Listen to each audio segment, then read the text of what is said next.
টক ঝাল মিষ্টি আমসর্তা এভাবে বানিয়ে সারা বছর সংরক্ষণ করুন। আসসালামু আলাইকুম বন্ধুরা, কেমন আছেন আপনারা সবাই? আশা করি সবাই ভালো আছেন, আমিও ভালো আছি। আজকে আমি আপনাদেরকে বানিয়ে দেখাবো সারা বছরের জন্য সংরক্ষণ করে রাখতে পারবেন সেইভাবে আমসর্তা বানিয়ে দেখাবো। এজন্য নিয়ে নিয়েছি কিছু কাঁচা আম। এই আমগুলো এখন আমি ছিলিয়ে নিব। তো এরপরে আমগুলো ছিলানো শেষ হয়ে যাওয়ার পরে আমি এখানে পানি দিয়ে নর্মাল পানিতে ভিজিয়ে রেখেছি এর কষটা চলে যাওয়ার জন্য। তো আমসত্ত্বা বানাতে আমি কি কি মশলা ব্যবহার করি সেটা আজকে আমি আপনাদেরকে দেখাবো। তো এই যে দেখছেন, এখানে কিছু গোলমরিচ নিয়ে নিয়েছি, আর নিয়ে নিয়েছি ধনিয়া, আর নিয়ে নিয়েছি কিছু চারটা এলাচ, সাদা এলাচ, তারপরে এক টুকরা দারচিনি, তারপর নিয়েছি কিছু জিরা, আর এখানে নিয়ে নিয়েছি সব রকমের জিনিস মেশানো পাঁচফোড়ন, নিয়ে নিয়েছি একটা লং। তো এই সব মশলাগুলো এখন আমি ভেজে নিব। ভেজে তারপরে এটাকে আমি গুঁড়ো করে নিব। সবাই কিন্তু এই সব মশলাগুলো ব্যবহার করে না, তবে আমি এই সব মশলাগুলো ব্যবহার করে আমসর্তা বা আচার বানাই। তাতে খেতে কিন্তু দারুণ মজা হয় আর অনেক সুন্দর একটা ফ্লেভার আসে, খেতে আলহামদুলিল্লাহ অনেক ভালো লাগে। তো বন্ধুরা, আমি কিভাবে আচার বানাই আর কি কি মশলা দিয়ে বানাই সেটা আমি আপনাদের কাছে শেয়ার করলাম। আশা করি আপনারা এইভাবে এই পদ্ধতিতে বানিয়ে দেখবেন আর খেয়ে দেখবেন যে কতটা মজার। তো আমার মশলাগুলো ভেজে নেওয়া হয়ে গেছে। এরপরে আমি মশলাগুলো গুঁড়ো করে নিয়েছি। তো গুঁড়ো করে নেওয়ার পরে যে অনেকটাই মশলা হয়েছে, যতটুকু লাগবে অতটুকু প্রয়োজন দিয়ে দিবেন। তো এরপরে আমি এই যে আমগুলো কেটে নিয়েছি ছোট ছোট পাতলা পাতলা করে। তো এখানে 1 মগ পরিমাণ পানি দিয়েছি, পরিমাণ মতো যে আমটা আমার ভালোভাবে সিদ্ধ হবে আর সিদ্ধ হয়ে যেন একেবারেই পানিটা শুকিয়ে না যায়, এজন্য পরিমাণ মতো পানি দিয়ে নিলাম। তো এরপরে আমি এখানে আধা টেবিল চামচ পরিমাণ দিয়ে দিলাম হলুদের গুঁড়ো। হলুদের গুঁড়োটা দিলাম কেন, যাতে কালারটা অনেক সুন্দর আসবে আর দেখতেও অনেক সুন্দর লাগবে। তো এভাবে করে আমি সিদ্ধ করে নিলাম আমটা। দেখুন খুব সুন্দরভাবে কিন্তু আমার আমটা সিদ্ধ হয়ে এসেছে প্রায়। তো এই যে একদম হয়ে গেছে আমটা সিদ্ধ। এখন আমি এই আমটাকে নামিয়ে ফেলবো। নামিয়ে এটাকে ঠান্ডা করে এরপর এটাকে ছেঁকে নিব, যাতে কোনো রকম এতে কোনো দানা দানা ভাব না থাকে, কোনো আঁশ না থাকে। তো আমি আমটাকে ঠান্ডা করে নেওয়ার পরে আমি একটা ছাঁকনির সাহায্যে এভাবে করে আমি ছেঁকে নিয়ে নিচ্ছি।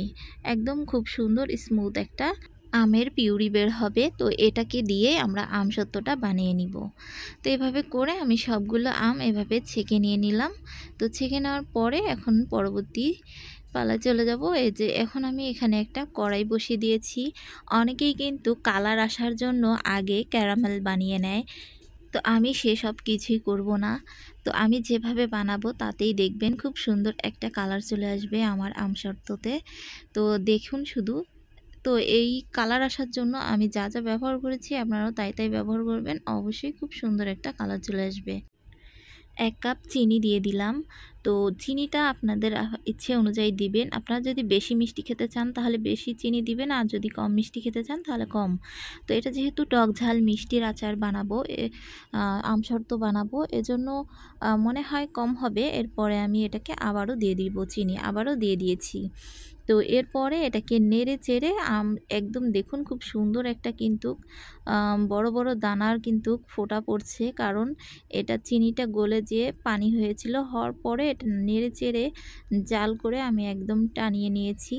তো এরপরে নামানোর আগে আগে আমরা এখানে দিয়ে দিব পুরো মশলাটা। তো আমি সবগুলো মশলাই দিয়ে দিয়েছি। আর কালারটা কিন্তু এমনি এমনি নাড়াচাড়া করতে চলে আসবে। দেখুন কালারটা মাশাআল্লাহ অনেক সুন্দর চলেছে, তবে এটা রোদে শুকানোর পরে আরও সুন্দর কালার চলে আসবে। এই আমসত্ত্বটা রান্না করা হয়ে গেছে। তো এখন আমরা যে পাত্রটায় বসাবো সেই পাত্রে এখানে সরিষার তেল আমি হাতে নিয়েছি, নিয়ে মেখে নিচ্ছি, যাতে শুকানোর পরে আমাদের আমসত্ত্বটা যেন খুব ভালোভাবে উঠে যায়। তো এরপরে আমি আমসত্ত্বটা ঠান্ডা করে নিয়েছি। নেওয়ার পরে খুব বেশি ঠান্ডা হয়নি, হালকা গরম আছে। তো এখানে আমি দিয়ে দিচ্ছি, দিয়ে খুব সুন্দরভাবে এটাকে সেট করে নিচ্ছি একদম সমান করে। তো আপনারা যদি মোটা করতে চান তাহলে মোটা করে কিন্তু আপনাদের দিতে হবে, আর যদি পাতলা করতে চান তাহলে অল্প করে দিলে পাতলা হয়ে যাবে। কিন্তু পাতলা দিলে কিন্তু খুব তাড়াতাড়ি শুকিয়ে যায়, আর মোটা করে দিলে কিন্তু একটু সময় লাগে, 1 থেকে 2 দিন বা 3 দিন সময় লাগতে পারে, সেটা আবার রোদের পাওয়ার দেখে। তো এই যে দেখুন আমার 2 দিন লেগেছে এই আমসত্ত্বগুলো আমার শুকাতে।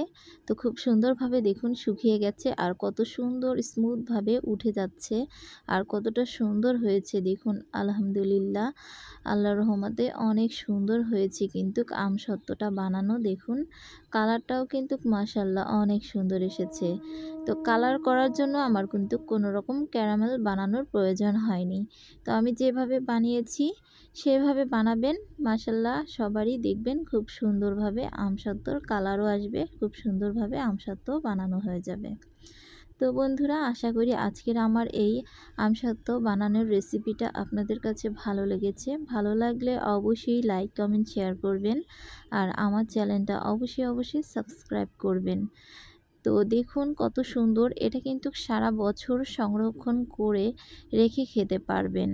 আর এতটা মজা হয়েছে যে আমার বাচ্চারা খাওয়ার জন্য অনেক তাড়াহুড়া করছে। তো এটা কিন্তু দেখুন এভাবে করে ভাঁজ করে আপনারা কিন্তু সারা বছরের জন্য বয়মে সংরক্ষণ করে রেখে দিতে পারেন। যখন ইচ্ছে, যখন মন চাইবে তখনই বের করে কিন্তু খেতে পারেন। আজকের মতো এখানেই বিদায় নিচ্ছি। আল্লাহ হাফেজ, সবাই ভালো থাকবেন।